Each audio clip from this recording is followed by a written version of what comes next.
Hello, everybody, and welcome. Normally I'll talk about every other show that's aired. Like the moment I watch the first episode, it'll catch my interest.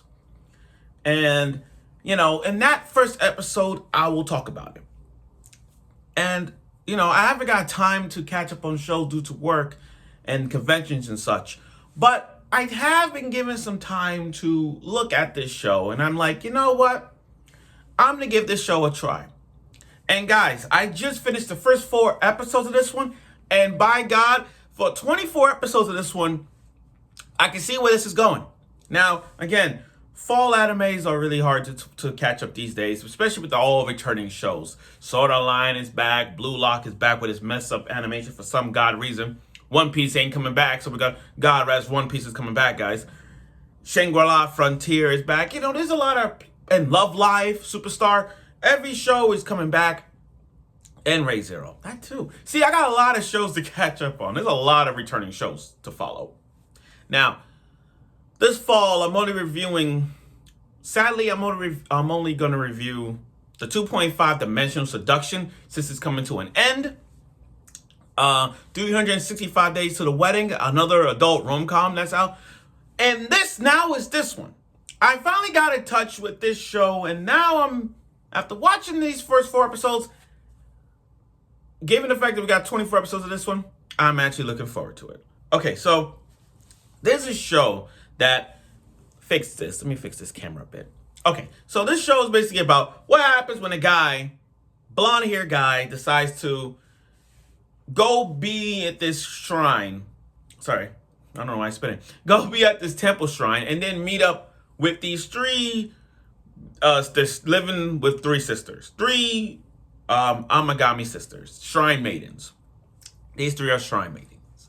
And what leads to this is a run-of-the-mill rom-com that generates yeah, we know where this is going. And so, without further ado, let's get right this with the review of Tying a Knot with... How do you say it? Tying a Knot with an Amagami Sister. Believe me, I'm trying to get used to the title. It says Tying a Knot... Let me write the title. Tying a Knot with an Amagami Sister. There we go. See, that's a long name. Okay, now, I kind of look back. I had to watch this show because this is one of those rom-coms that's kind of like, okay, every year we get a rom-com. And like all rom-coms, you got to give us a story as to why this show is important. Okay, so you got the main guy. Now, oh yeah, I forgot. Before this review, I'm going to say this. I'm only covering the first 4 episodes. I'm not going to do it weekly, because I'm falling behind. So, this is just my first 4 episodes review of this show. So far that I know. Okay, so you got the blonde guy named Uyu, who's 17 years old. Blonde hair, and he lost his mother, which I need to know how he lost his mother. But again, it's about a guy who's 17 years old, Uyu, who lost his mother, and he wants to study to become a medical doctor. He wants to go to Kyoto University and become a doctor, And while he's a foster guy, foster kid, going to become a doctor, he's now living with 3 sisters, the Amagami Sisters. Now, each sister is different. So let me break this down for a bit. First off, you got Yuna Amagami. You got Yuna, who is the second oldest in the middle, is 17 years old, with red hair. She's a tsundere. Just by looking at the first 4 episodes, guys, she's a tsundere to the core. And I look at that and I'm like, you know what? He's going to end up with her. I just noticed that most rom-coms, when it's the MC, they always end up with the tsundere. Has anybody even noticed that? Has anybody noticed that? I mean, some rom-coms end up with the tsundere. That happens. Okay, that's Yuna. Then you got the white hair girl named Asahi. I call her Asha, short, simple. White hair girl who's the youngest. She's 14 and she's the youngest. She's the youngest. I don't know much about her, but looking at from the first episode till now, she's kind of a little bit of a perv. Asking questions about, he hides his mags or whatnot, that kind of thing. Then you got everybody's favorite, Yai, the long black hair, big breasted girl, 20 years old. 20 years old, the firstborn, the oldest of the Amagami sisters. So you got one who's 20, one who's 17, and one who's 14. So the one with the long black hair is the oldest. The one with the red hair, red pinkish hair is the second. And then the one with the white hair, she's the youngest. Okay. So they run the shrine mating. I mean, they're all shrine maidens. They run a temple. Okay. Uryu is staying with all three. No place to go, so they rented a room out. And these antics, these first 4 episodes are so antics, as funny as ever. And still to this day, the most iconic episode that everybody's talking about is when Yuna is trying to kick her out. I mean, Yuna's trying to kick him out, and then he's doing all these chores. But the most iconic episode out of the first 4 was him putting up clothes, like bras and panties up, and not even fazed by it. Like, you know how every MC character, when they do laundry and they pick up a girl's bra and panties, their reaction, they blush, like oh, they get a nosebleed or something. But for him, he just nonchalant. He's nonchalant, and he's a really good guy. I mean, he studies to become a doctor. He cooks for them regardless of what they have in the fridge. He does laundry. It doesn't bother him. He does almost everything. Now, as the episode progresses, I've seen a lot. Like, Yai is big. She's in art college. She's an art, like, she loves art. You know, that's her major. Other two, we're gonna see more about it.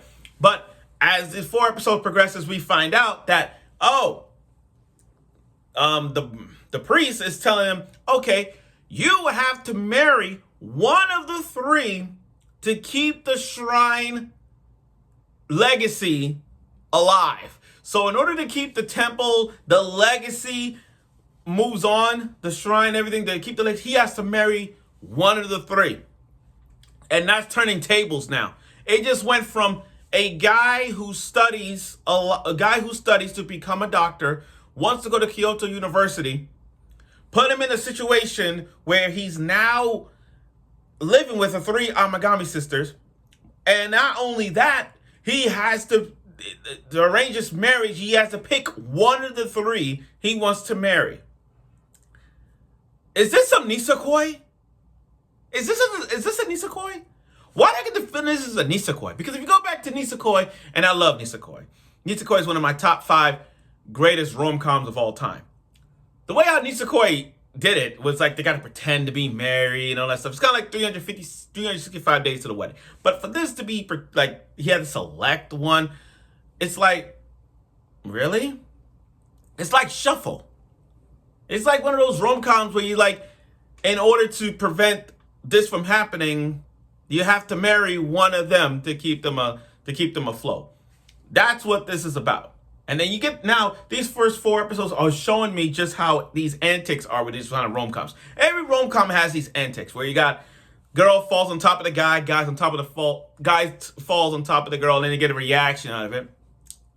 Yes, it's TV-14, so we all know what this is going to be. Some fan service. Now, there are like minor fan service. It's not as big. It's not a big fan service. This is one of those like minor fan service shots where you be suspected to see what you're going to see. That's the message right there. But as the episode progresses, we get to see a lot more about him, about his backstory with his mom and the Amagami sisters. We're going to see a lot of that. And I hope to see more about it.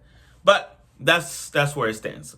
Now, they showed us new characters as well. I mean, like, this guy has his harem. I know this isn't a harem, but I kind of see it. I mean, think about it. He got 3 Amagami sisters, the doctor of the orphanage, and the childhood friend. So you got 5 girls. So you got 5 people in his arsenal right now. There's gonna be more to come. And when it comes to harems, like harem rom-com like this, we're bound to see more people interfering in the business. We're bound to see a rival in a rom-com way. And who knows? Maybe one of the 4, maybe one of them is going to kiss him. We see this in rom-coms. There's going to be like one girl who's going to make the first move. And that one girl going to make the first move kissing him. So that's where I stand on this show. So overall, these first 4 episodes that I finally get to watch, the tying it up with the Amagami sisters, I love where this is going.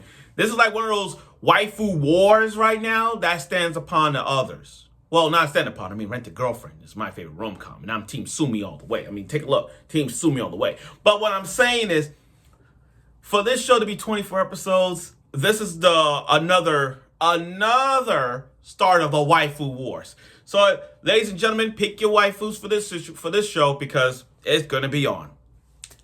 So I look forward for other episodes along the way. Episode 5, I'm looking forward to that as well to see where this goes. So stay tuned for next week for episode 5 review of this. And like I said, this video is only covering the first 4 episodes, and I do like where this is going. So stay tuned for next week.